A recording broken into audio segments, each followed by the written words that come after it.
You can now support Ghost Maps on Patreon. Simply look for We Are HANTU or click the link in the description.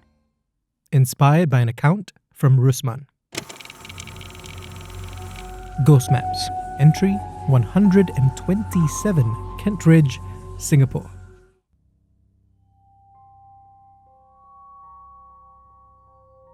Fadil and I are sitting at a coffee shop near Kentridge, sipping on our drinks.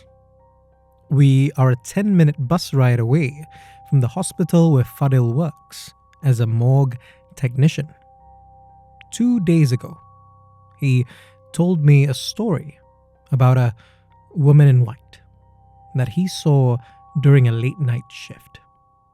Earlier this evening, I spoke to that woman. It's a part of what I do now, painting a clearer picture of Singapore and Southeast Asia's supernatural, to better chart our ghost maps. Because this takes a lot out of me, I've had to space out interviews with people who have more than one story to share.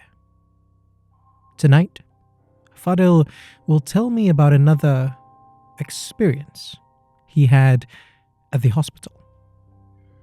Like before, he's dressed in tailored trousers, a stylish pair of shoes, and a fitting shirt. His sense of fashion is paired nicely with his cool demeanor. Well, his mostly cool demeanor. Thankfully, this incident wasn't as terrifying as the other, he says, with an easy smile. But, he continues, his tone growing slightly more somber. It's still pretty strange and kind of sad. I take this as my cue, switch my recorder on, and ask him to start from the beginning.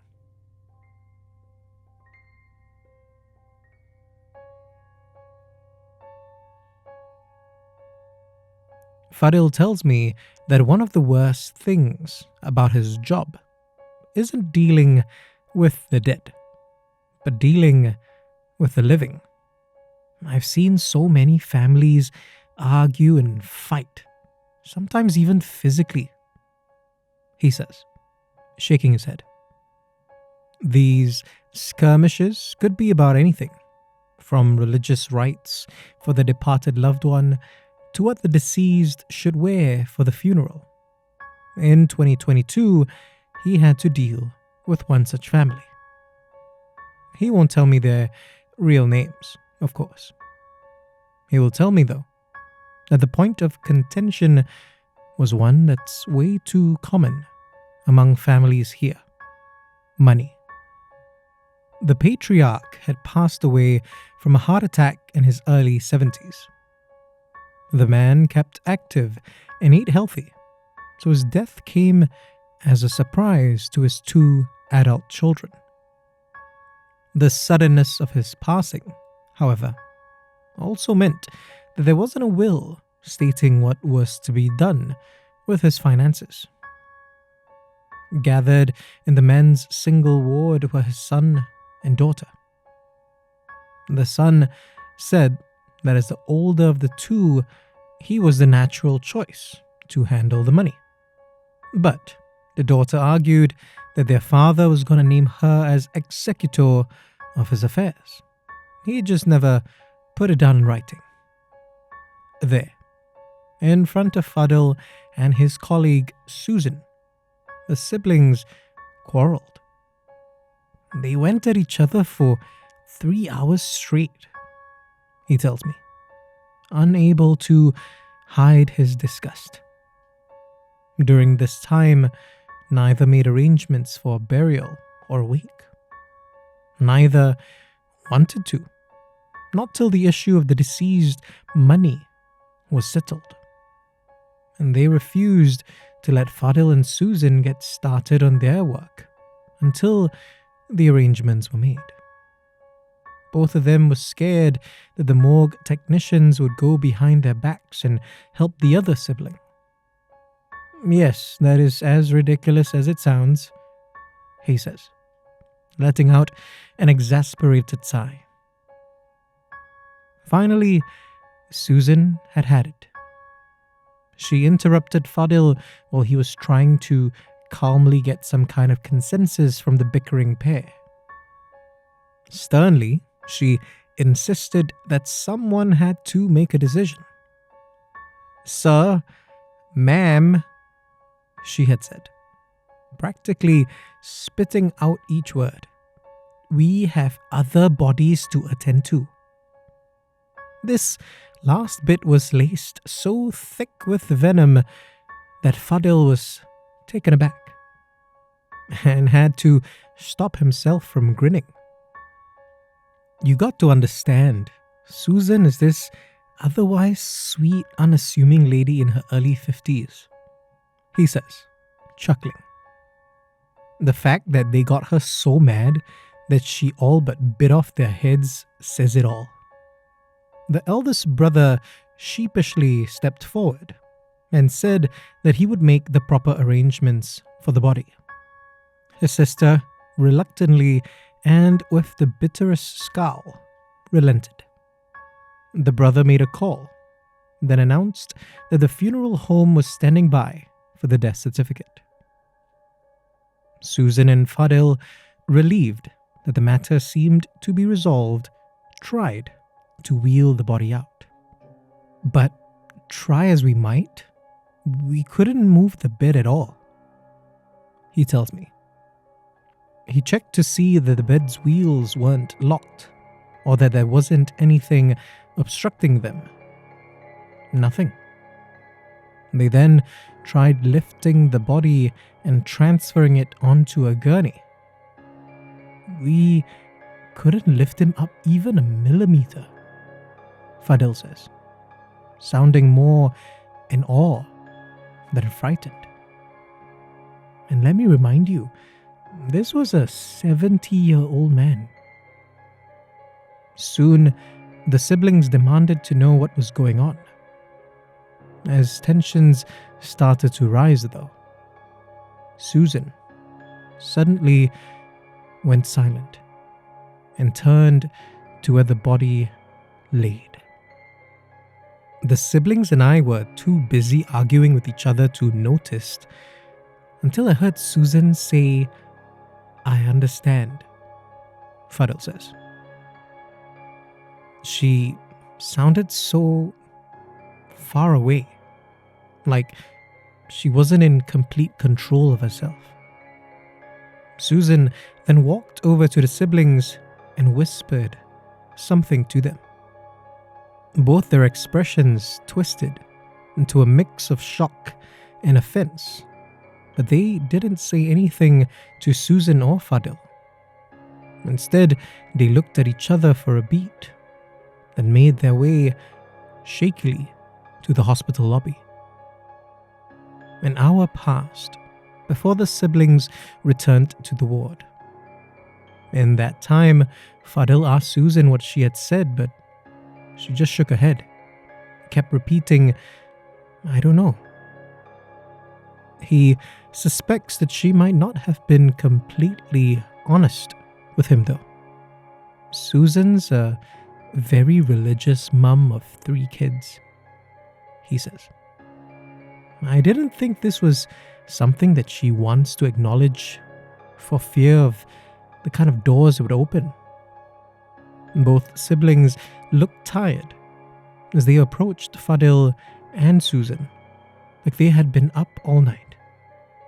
The sister said, with great humility, "We're sorry for all the trouble we've caused." This took Fadil aback, but Fadil noticed that Susan seemed unsurprised. Susan then asked Fadil if they should try and move the body again. She sounded far away again, but this time her tone felt just a little warmer. I think you can guess what happened. Fadil says, with a slight smile.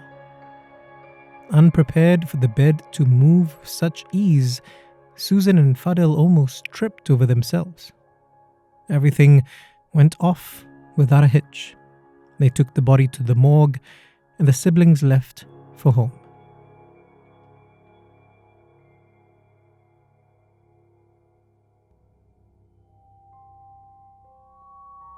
I tell Fadil that I can understand why he won't tell me who the family is. However, I ask if he can at least tell me what happened to the body. He squirms a bit, and I reassure him that if he doesn't feel comfortable doing that, it's fine. He finishes his drink and looks down into the empty glass thoughtfully for a moment. Finally, he looks back up at me and says that the man's remains are located in the columbarium of a specific church. I thank Fadil, but as I get up to leave, he says, I have my suspicions about what exactly happened. If it's all right with the man, could you tell me what he says? I smile, nod, then walk away. The columbarium's cold tiles are balanced with its warm lighting. On this Thursday afternoon, it's devoid of another living soul. My footsteps, as light as I try to keep them, seem to echo all throughout. It feels like the perfect place where the dead and the living should come together.